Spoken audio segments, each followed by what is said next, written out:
So what you want to do is go onto Etsy or Amazon or whatever, or Facebook ads library, find a product that's currently being advertised, and it's been advertised for a while. It's been sold on Etsy, it's getting good reviews. And you're going to take the entire message. You want to say, I'm a ShineOn seller. I want to sell message card jewelry. I found this phrase on Amazon or this phrase on Facebook ad library. And you write the entire phrase, the entire thing. And then you say, give me 10 or so variations and tweaks and changes off this. Then ChatGPT is going to produce you some awesome ideas. I'm finding that is the way to use ChatGPT. You got to give it a very detailed seed, and you got to give it something good. ChatGPT only works well if the prompt is awesome. Let's talk about what Franken-Phrase is. So what you're going to want to do is, and I did this back when I was selling t-shirts on Teespring, right? We're not talking about selling loving products for gifts, right? We're talking about selling shirts that said, I love my dog and maybe 3 other people. And I used to take one shirt concept I knew was selling and another shirt concept I knew was selling and say, how can I combine these into one? And I'd take a couple words from this one, maybe a concept from that one, and I'd mix them together.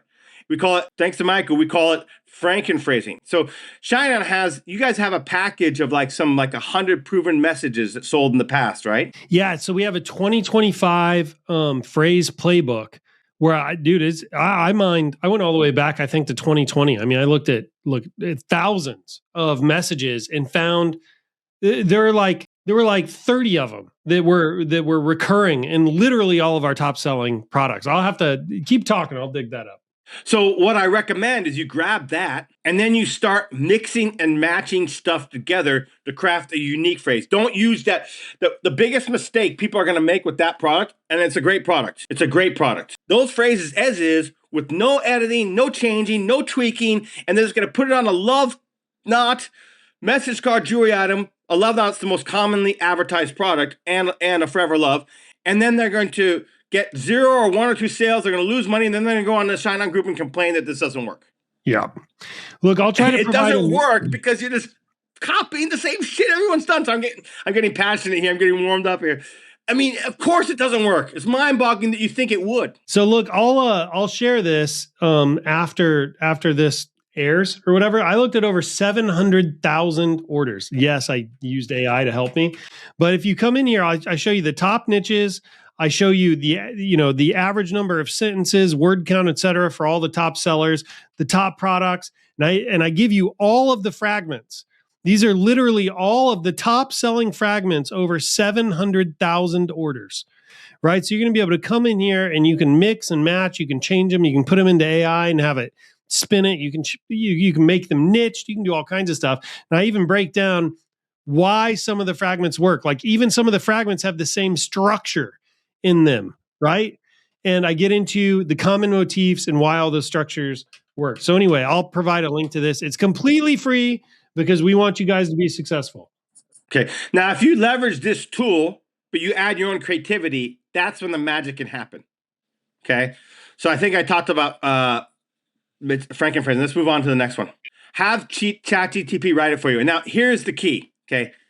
This is the number one most important thing. I've been playing around with ChatGPT, and I've had my clients play around with ChatGPT. Okay.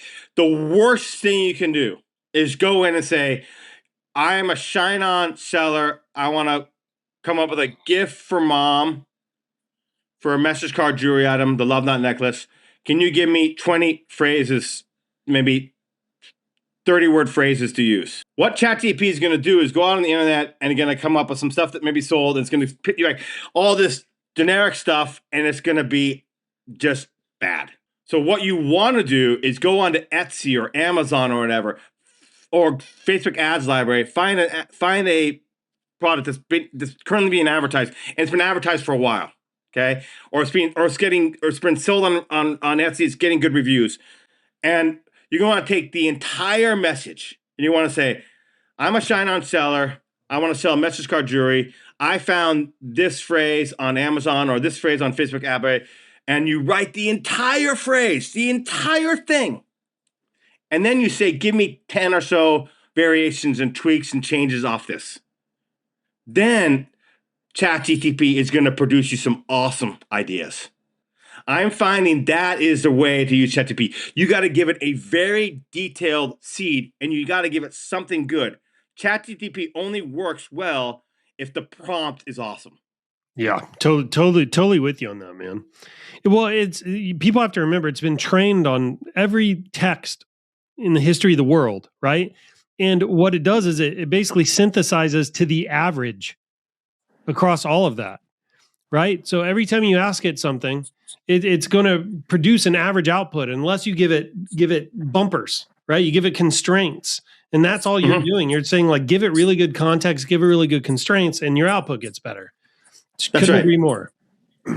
So, for example, in the t-shirt game, right?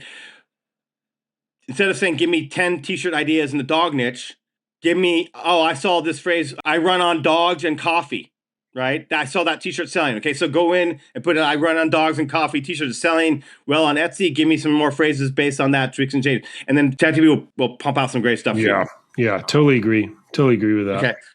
Okay, now, next time is just rewrite yourself. I mean, sometimes just use your own brain. You see it selling, sit down and rewrite it. Go have breakfast, come back and rewrite it again. Go have lunch, come back and rewrite it again. And just rewrite it over and over and over again. And sometimes you will then you go back and look over all your rewrites. And usually what I find is you may have written something 5 or 6, 7 times, different phrasing, but one is going to pop. Like, wow, that one is good. And here's the other thing, and this is the most important thing. I know this is going to sound crazy, but this is the key. The amount of times I've had coaching clients say, Chris, because when part of my coaching, I say, look, you can message me with your ideas, right? In between coaching calls, right? You can message me your ideas and just give me the phrases and I'll let you know what I think. And I start reading the phrase and it doesn't even flow well. It's just a mismatch of decent phrasing, but it doesn't flow to this and this. Yep. And I asked my client, did you forget to read it out loud to yourself? I'm not joking you. This tiny little trick makes a big difference. Yeah. After you have your phrase, read it out loud to yourself. You want to hear what it sounds like, and you will catch, oh my God. I mean, even now today, I look through Facebook, I'm shocked at how badly these messages flow. And flow is a very difficult thing to define, but the way what I've learned though is that's how you catch it. If you read it out loud to yourself and it makes sense and it just goes in your ear and you can understand it without having to think about it, that's a potentially good phrase. If you read it out loud to yourself and you're like, something's wrong here, something's wrong, you got to go back and look at it. Yeah, I totally agree with this, by the way. A lot of our top selling phrases, not all of them, but they almost have like a sing song to them. It's like they don't necessarily rhyme, but there's a definite like tempo and kind of flow and rhythm. And oftentimes they build to a punchline. Like they'll build to some kind of phrase or something like that where the emotion lands, right? And it seems so simple because it's like 70 words. But after you've seen enough top sellers, you start to go, oh, wait a minute, there is something here. Now, I don't know that they're ever written intentionally, like that intentionally. Like I'm probably peeling way more out of it than was actually there when somebody wrote it. But there was a thing like where somebody put that down and they saw it and they go, that'll work. Like their intuition picked up on it. So I totally agree with you. And reading out loud, I mean, Chris is totally right here. You want to catch whether or not you've got flow, rhythm, or you've got abrupt stops, like whether or not, your phrase reads like a dandelion floating on the wind or like a galloping horse. You read it out loud and you can pick it up. It's much, much easier. Now, what I suggest you do, if you're not a native English speaker, this might be kind of challenging. So what I would do is after I write my phrases, I would go to ChatGPT and ask them if it flows or not. Yeah, that is a great point. I never freaking thought of that one. That's a great point. Right. People in my coaching program, some of them are not native English speakers, and I can tell that they're at a disadvantage when it comes to this thing, and that has been the tool that we've been using to help them overcome that. Plus, just asking me.